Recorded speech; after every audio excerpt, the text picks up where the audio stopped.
Unsolved. Zodiac Killer case. Zodiac starts with the letter Z.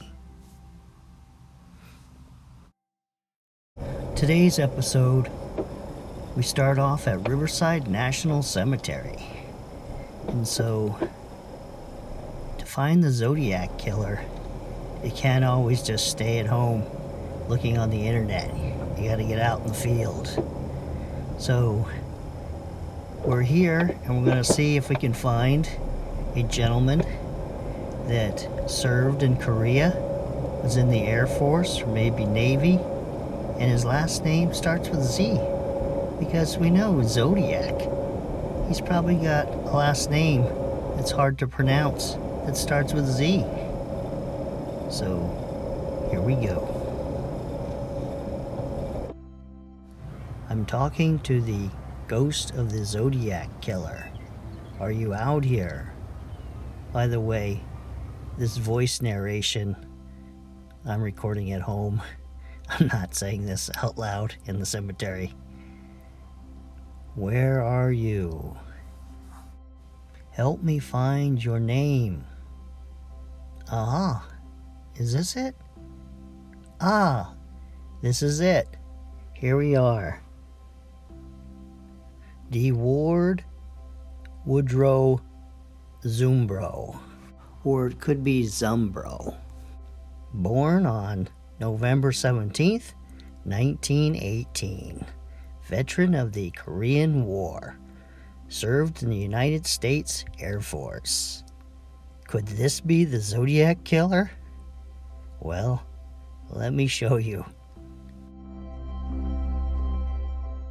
Now on this, it says that he started his military service on August 9th, 1938, and his service ended on July 31st, 1959. Now this passenger manifest shows a flight coming into Fairfield, California, because D. Ward's parents lived in California, and so he was going home after World War II.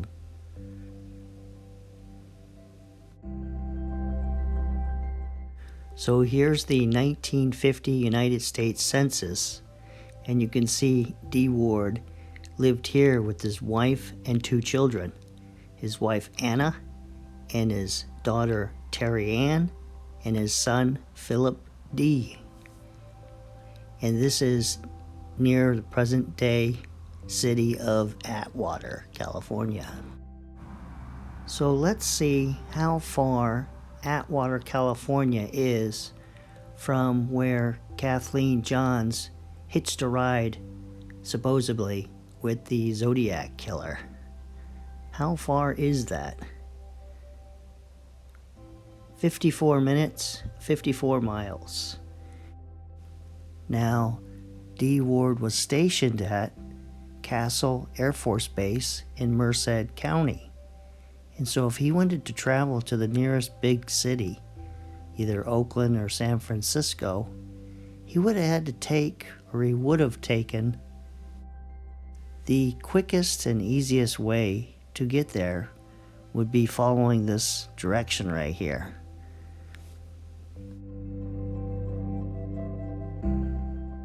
Now this passenger list is of interest because it shows how tall and how much D. Ward Woody Zumbro weighed. So he was 70 inches, so that would be 5'10", and he weighed 170 pounds in 1954. Next, let's figure out where D.W. Zumbro lived in the 1960s. Well, here you can see that he lived at 3991 Mandaron Road in Riverside, California in 1962 by looking at this telephone directory provided on the internet. So to give you an idea where in Riverside this is located, Looking at this map, the house is to the far left on the bottom, the little pen right there.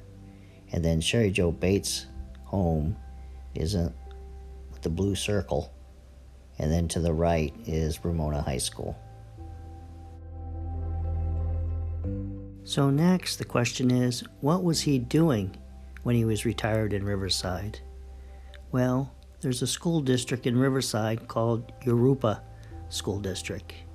And DeWard Zumbro was working as a bus driver, making $2 per hour, 4 to 5 hours per day. Now, that doesn't prove that he knew Sherry Jo Bates or any of the victims in the San Francisco Bay Area. But let's continue. 1964, Ramona High School. Phil Zumbro on the varsity football team. That's the same year that Dennis Highland graduated. And Phil is DeWard's son. And Terry Ann also graduated from Ramona High School in 1961. This still doesn't suggest that DeWard Zumbro knew Sherry Jo Bates. Let's move on. Here's a photograph of Dennis Highland when he got married in June of 1969, about a week before the murder of Darlene Ferrin on July 4th, 1969. And according to this article about their wedding, if you look down here, read through it, it says Dennis's best man was Phil Zumbro. So now it does suggest that DeWard Zumbro would have known Dennis Highland and Sherry Jo Bates. So now DeWard Zumbro knows Sherry Jo Bates, and he was living in Riverside, California in the 60s. But that doesn't prove that he's the Zodiac Killer or suggest he's the Zodiac Killer and responsible for the murders in the San Francisco Bay Area, does it? Well, let's move on. Now, Philip Zumbro, he got married also, probably in the early 1970s, and he was living in 1974 at 745 Rollins Drive in Corte Madera. So where is Corte Madera? So let's type in 745 Rollins Drive, Corte Madera. Just see where that's at. And it's got no results again. God damn it. Okay, let's try this then. C-O-R-T-E. There, Madre, California. So there it is right there. And so the question is, how far away is that from Vallejo? Well, there's Vallejo up there in the top right-hand corner. So let's do this. Let's type Vallejo.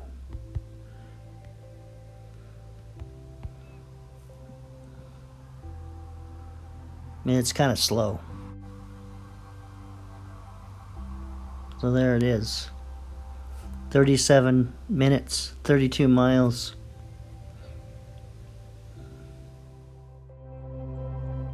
Now I've kind of run out of time, so I will continue this next week, and I'll kind of explain or look at the Zodiac letters and why they were mailed from the places they were mailed from, and why there wasn't a letter after the December 20th, 1968 murders. Maybe he didn't live in that area at the time. Maybe moved to the area in June of 1969. So anyway, I will continue this next week. Nevertheless, here is a final point on D. Ward. Now we know that the Zodiac Killer caught a taxi on October 11th, 1969. And we are pretty sure that Officer Folk saw the Zodiac Killer walking away from the crime scene, and he described him in this manner here. A white male adult between 35 to 45 years old, about 5'10", between 180 and 200 pounds, medium heavy build, barrel chested, medium complexion, light colored hair, possibly graying in the rear. Crew cut, wearing glasses. And then it says what he was dressed in, and then it concludes, be of Welsh ancestry. Welsh. Okay, so it's time to see what he looked like. So here he is in the 1950s, I believe. And so he would have been older at the time of the murder of Paul Stein in San Francisco. And then here's a look of a side-by-side view of the sketch of the Zodiac Killer and the picture that I provided of D. Ward Woodrow Zumbro. Now next week I will provide, God willing, more information about D. Ward Zumbro. But I don't think you're going to find the Zodiac Killer by just going over the same usual suspects that are provided on the internet, because the police or somebody would have verified or unverified that they're the Zodiac. You're going to have to look for new people, new suspects.